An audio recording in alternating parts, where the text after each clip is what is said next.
All right, one of the things that I have done in my travels is understood that you can't take things at face value. This particular clip came on BBC while I was in Egypt.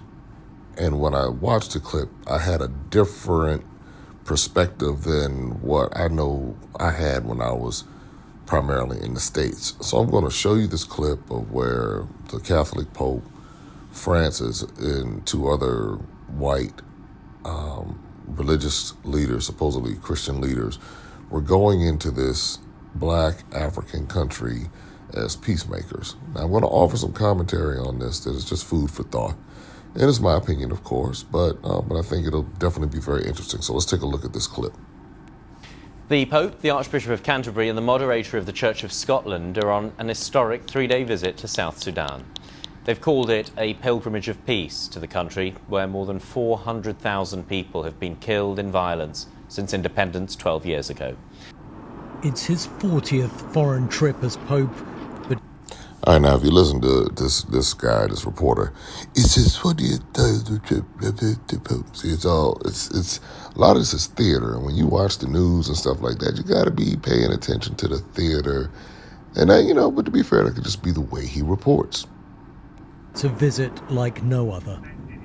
A journey that takes him to South Sudan, but what makes it unique is that for the first time, leaders of other global Christian denominations are visiting with him.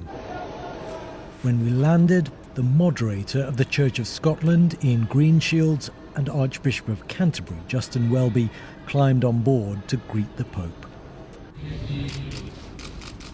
They're here together to persuade leaders in this young, troubled nation to put aside their differences for the sake of their people.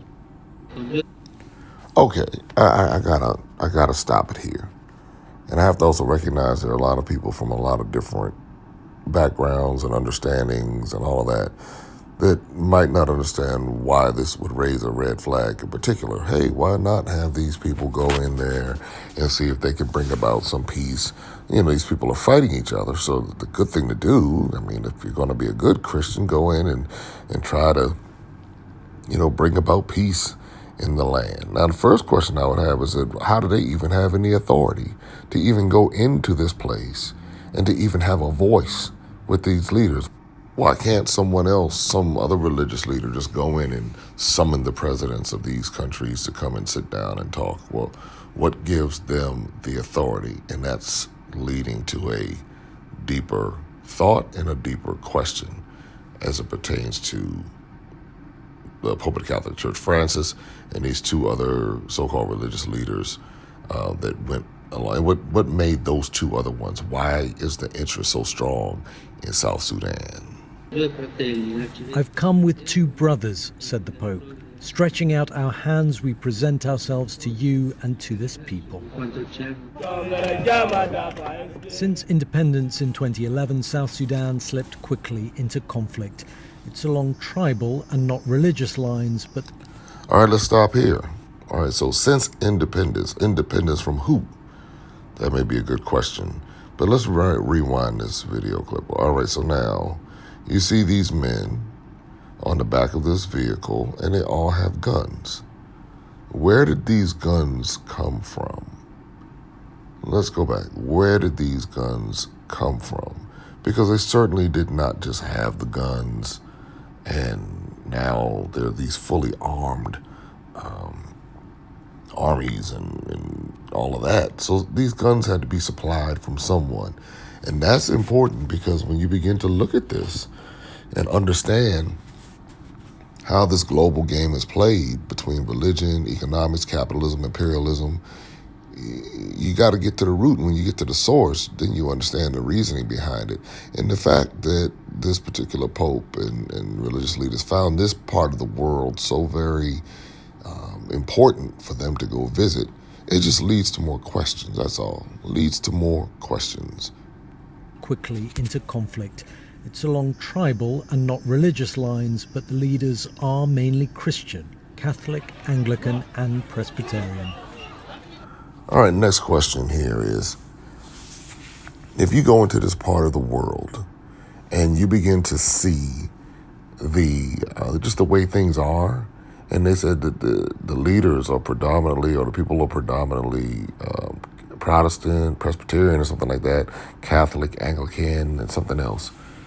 How did they all become that?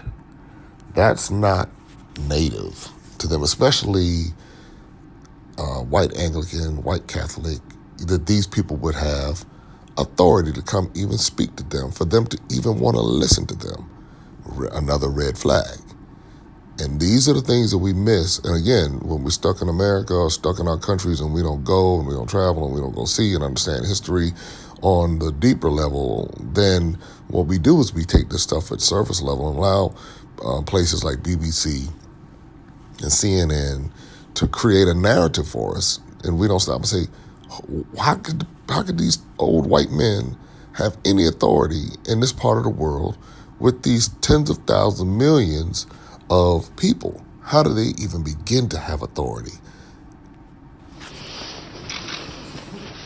Back in 2019, in one of the most powerful moments of his papacy, Pope Francis kissed the feet of the South Sudanese rivals at the end of a meeting at the Vatican. They promised to work for lasting peace, but little changed. Well, of course they're going to promise to work for lasting peace. I mean, you're on the camera and you're on the spot. What are you going to say? I mean, this dude is kissing your feet. You know, it's a different kind of a lip service, if you will. And it's also theater. We have to be mindful of symbolism, and we have to be mindful of political theater, media theater. All of this is done when all the Catholic Church has to do is to cut checks and really go build the infrastructure if we really want to get to the core of it all, since the Catholic Church was really the spearhead behind the transatlantic slave trade. Of course, we aren't taught that. Of course, most of us don't know that. Of course, most of us scoff at that, especially those who are supposed Catholics. But even Vanessa Williams when she went to Ghana, she had an epiphany, and her eyes were open to say, wait a minute here. I grew up a Catholic, but I did not know that the Catholic Church played such a major role in the transatlantic slave trade. What I found out, which our guide told us, that it was a Catholic priest who gave them the idea that, trading goods is one thing, but trading humans would be more beneficial for the workforce.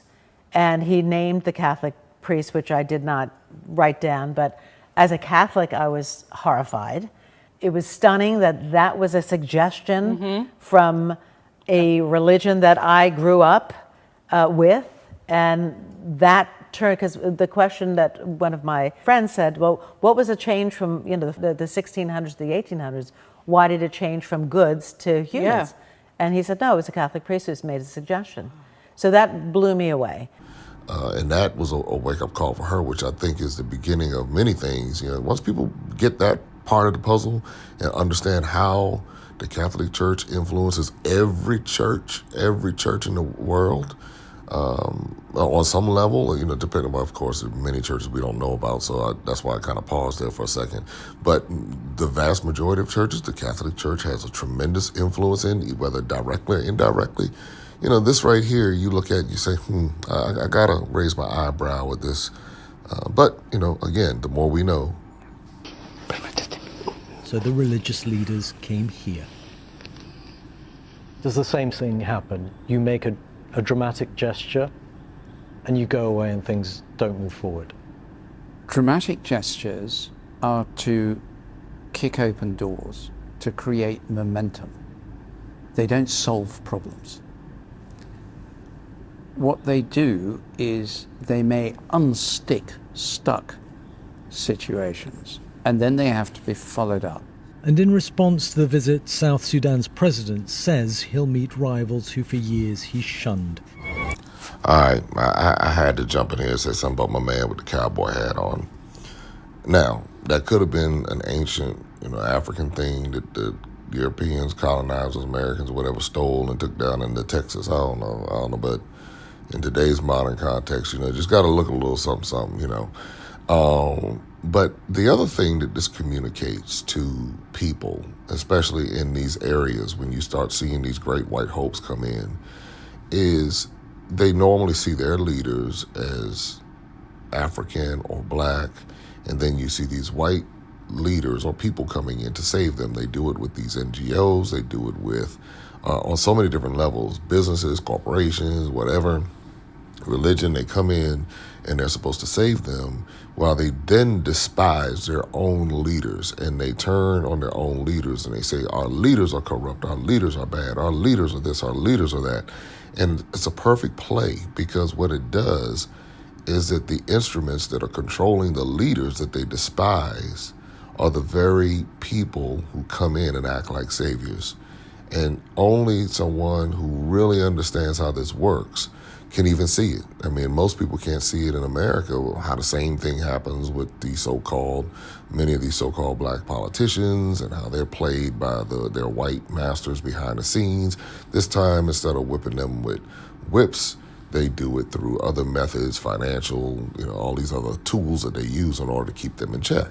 So if you go take a non-indigenous culture to a culture and impose it upon them by exploiting their own ethnic differences and saying, I'll give you a gun to you go shoot your tribal leader next door and you go shoot yours next door. It sounds very similar to what we see in America.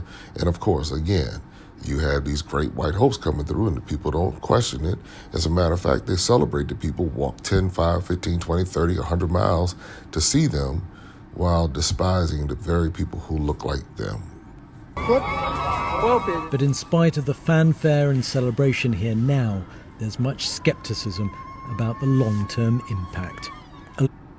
And they should be skeptical about the long-term impact, because again, this same Pope was offering lip service, kissing the feet of the dudes, and then, obviously nothing changed.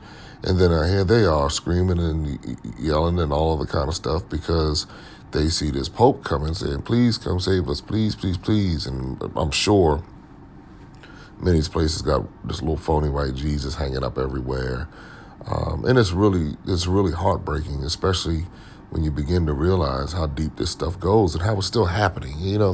That's, again, people think it's over, or people don't know, but this stuff is still happening all over the world.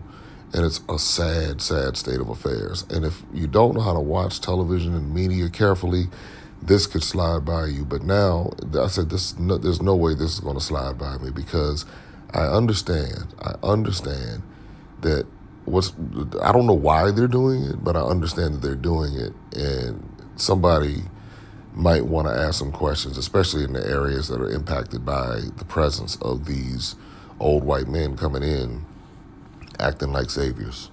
Ball, BBC News in Juba. Our BBC Africa correspondent Mercy Juma is there in South Sudan and told us how the Pope's visit is being received. A very good afternoon from Juba. So there is a lot of optimism, a lot of expectation from the Pope's visit. And you can judge this especially from, just the amount or the number of people who are outside of their homes, who are not on the streets. The streets are pretty clear, and they are in strategic points just waiting for the Pope. When you speak to the people of Juba, they only have one expectation, that the message of hope and reconciliation that the Pope and the other two leaders are bringing will be embraced and really taken up by their political leaders, who the Pope has already met and had very, very strong words to say to. So most of them hope that this will mean something for their country, as much as the Pope comes at a time when just a few days ago there was a clashes in somewhere outside Juba and 27 people were killed, something which unfortunately is not is the norm in this country, that people can fight, people are killed, and it's news that they hear every day, and they're really hopeful that this time, and when the Pope leaves tomorrow going forward, the news that they will be getting or coming out of South Sudan will be different. Yeah. Again, selling a dream to the people. And as they sell the dreams to the people, you got crowds and crowds of people waiting on this white man to get up here and say these words.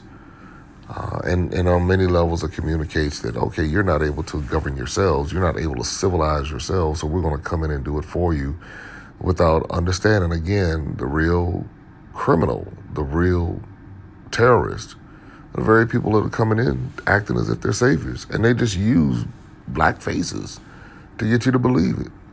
And so we got to wake up, y'all. Now, I can't fault the people of South Sudan because maybe they don't have access to certain things to know any better. I mean, granted, it wasn't that long ago in America. Well, they still do it in America. What are we talking about? They still do it in America. They still, sitting up in these same type of institutions that are either heavily influenced or, heavily influenced by this same system, this same mindset, these same ideologies.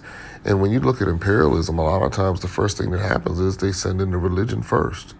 And then they send in the military. So they try to, they get you, if they can get your soul, they got you. That's the bottom line. If something has your soul, they can control your every move, everything you do, every way that you operate. And that's the part that most people don't think about. So anyway, just want to drop this in here. I don't need anybody, I don't need no Pope to come in and regulate my affairs. Pope has no authority with me. Now, maybe he has authority with y'all, but has none with me and really doesn't have anything to say. I'm, that's just me. Anyway, subscribe, like, and share if you're trying to go deeper and really get a good understanding and educate yourself. Get out here and analyze this stuff. When you watch the news, just don't take it for face value. Analyze it, dissect it, break it down so that you can be aware. Open up your eyes and see all the fun and mystery. Take an African adventure with Darren and Destiny. From the mountains to the shore, so many things to explore. Take an African adventure with Darren and Destiny. The Adventures of Darren and Destiny. And Darren and Destiny are twin brother and sister, and you go on their adventures throughout the African diaspora, meaning so African diaspora destinations, primarily focused in Africa, but we go to South America, we're going to go to the Caribbean. Their first book is going to take you to Ghana, and then we're going to go on a safari, and from there we're going to go to Ethiopia, and then we go to Salvador, Brazil.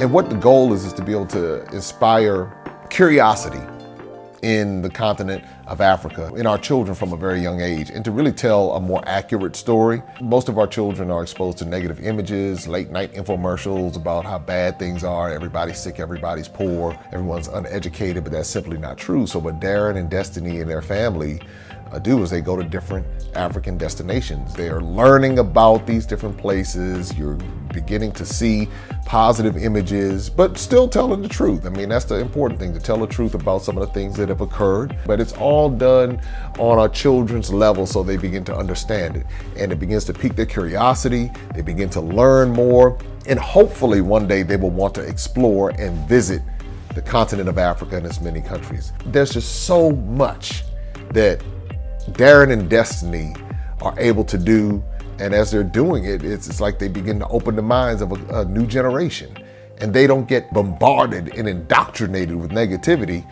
They're actually able to see positivity and inspiring images and messages about the African diaspora, as well as those who are still indigenous to the continent of Africa, and they begin to learn more and just see things differently. So I'm excited about introducing the Adventures of Darren and Destiny.